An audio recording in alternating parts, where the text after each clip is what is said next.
राधे राधे दोस्तों।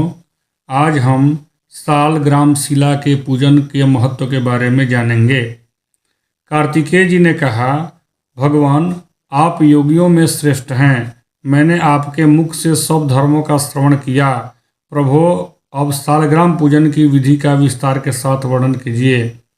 तब महादेव जी बोले, महामते तुमने बहुत उत्तम बात पूछी है। वत्स तुम जो कुछ पूछ रहे हो उसका उत्तर देता हूँ। सुनो, सालग्राम शिला में सदा चराचर प्राणियों सहित समस्त त्रिलोकी लीन रहती है। जो सालग्राम शिला का दर्शन करता, उसे मस्तक झुकाता, स्नान कराता और पूजन करता है, वह कोटि यज्ञों के समान पुण्य तथा कोटि गोदानों का फल पाता है। बेटा, जो पुरुष सदा भगवान विष्णु की सालग्राम शिला का चरणामृत पान करता है, उसने गर्भवास के भयंकर कष्ट का नाश कर दिया। जो सदा भोगों में आसक्त और भक्ति भाव से हीन है, वह भी सालग्राम शिला का पूजन करके भगवत स्वरूप हो जाता है। सालग्राम शिला का स्मरण, कीर्तन, ध्यान, पूजन और नमस्कार करने पर कोटि कोटि ब्रह्म हत्याओं का पाप नष्ट हो जाता है। सालग्राम शिला का दर्शन करने से अनेक पाप दूर हो जाते हैं। जो मनुष्य प्रतिदिन सालग्राम शिला की पूजा करता है, उसे न तो यमराज का भय होता है और न मरने या जन्म लेने का ही। जिन मनुष्यों ने भक्ति भाव से सालग्राम को नमस्कार मात्र कर लिया, उनको तथा मेरे भक्तों को फिर मनुष्य योनि की प्राप्ति कैसे हो सकती है? वे तो मुक्ति के अधिकारी हैं। जो मेरी भक्ति के घमंड में आकर मेरे प्रभु भगवान वासुदेव को नमस्कार नहीं करते, वे पाप से मोहित हैं। उन्हें मेरा भक्त नहीं समझना चाहिए। करोड़ों कमल पुष्पों से मेरी पूजा करने पर जो फल होता है, वही सालग्राम शिला के पूजन से कोटि गुना होकर मिलता है।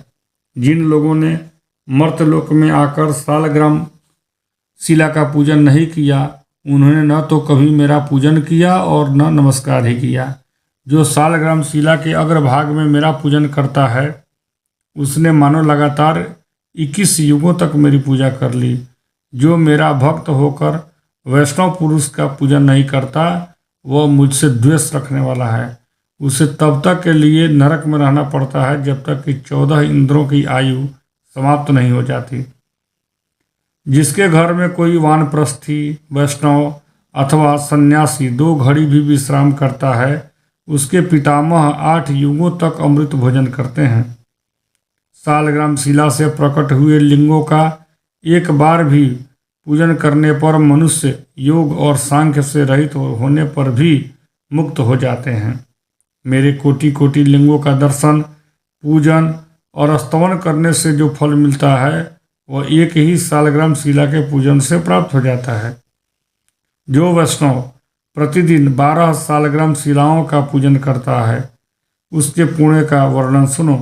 गंगा जी के तट पर करोड़ों शिवलिंगों का पूजन करने से तथा लगातार 8 युगों तक काशीपुरी में रहने से जो पुण्य होता है, वह उस वैष्णव को एक ही दिन में प्राप्त हो जाता है। अधिक कहने की क्या आवश्यकता। जो वैष्णव मनुष्य सालग्राम शिला का पूजन करता है, उसके पुण्य की गणना करने में मैं तथा ब्रह्मा जी भी समर्थ नहीं हैं। इसलिए बेटा, मेरे भक्तों को उचित है कि वे मेरी प्रसन्नता के लिए भक्तिपूर्वक सालग्राम शिला का भी पूजन करें। जहाँ सालग्राम शिला रूपी भगवान केशव विराजमान हैं, वहीं संपूर्ण देवता, असुर, यक्ष तथा 14 भुवन मौजूद हैं। अन्य देवताओं का करोड़ों बार कीर्तन करने से जो फल होता है, वह भगवान केशव का एक बार कीर्तन करने से ही मिल जाता है। अतः कलयुग में श्रीहरि का कीर्तन ही सर्वोत्तम पुण्य है। श्रीहरि का चरणोदक पान करने से ही समस्त पापों का प्रायश्चित हो जाता है। फिर उनके लिए दान, उपवास और चंद्रायण व्रत करने की क्या आवश्यकता है?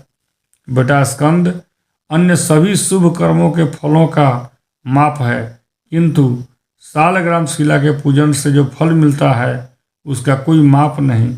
जो विष्णु भक्त ब्राह्मण को सालग्राम शिला का दान करता है उसने मानो 100 यज्ञों के द्वारा भगवान का यजन कर लिया। जो सालग्राम शिला के जल से अपना अभिषेक करता है उसने संपूर्ण तीर्थों में स्नान कर लिया और समस्त यज्ञों की दीक्षा ले ली। जो प्रतिदिन भक्तिपूर्वक एक एक शेर तिल का दान करता है वह सालग्राम शिला के पूजन मात्र से उस फल को प्राप्त कर लेता है।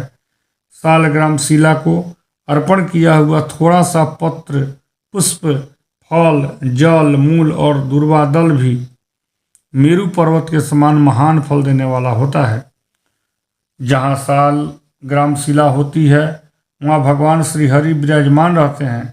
वहाँ किया हुआ स्नान और दान काशी से 100 गुना अधिक फल देने वाला है। प्रयाग, कुरुक्षेत्र, पुष्कर और नैमिषारण्य ये सभी तीर्थ वहाँ मौजूद रहते हैं, अतः वहाँ उन तीर्थों की अपेक्षा कोटि गुना अधिक पुण्य होता है। काशी में मिलने वाला मोक्ष रूपी महान फल भी वहाँ सुलभ होता है। जहाँ सालग्राम शिला से प्रकट होने वाले भगवान सालग्राम तथा द्वारका से प्रकट होने वाले भगवान गोमती चक्र हों तथा जहाँ इन दोनों का संगम हो गया हो वहाँ निसंदेह मोक्ष की प्राप्ति होती है। सालग्राम शिला के पूजन में मंत्र, जप, भावना, स्तुति अथवा किसी विशेष प्रकार के आचार का बंधन नहीं है। सालग्राम शिला के सम्मुख विशेषतः कार्तिक मास में आदरपूर्वक स्वस्ति का चिन्ह बनाकर मनुष्य अपनी 7 पीढ़ियों को पवित्र कर देता है। जो भगवान केशव के समक्ष मिट्टी अथवा गेरू आदि से छोटा सा भी मंडल बनाता है वह कोटि कल्पों तक दिव्य लोक में निवास करता है। श्री हरि के मंदिर को सजाने से अगम्यागमन तथा अभक्ष भक्षण जैसे पाप भी नष्ट हो जाते हैं। जो नारी प्रतिदिन भगवान विष्णु के सामने चौक पूजती है वह 7 जन्मों तक विधवा नहीं होती। इस प्रकार महादेव जी ने सालग्राम शिला के पूजन का विस्तृत महात्म्य कार्तिकेय जी को सुनाया।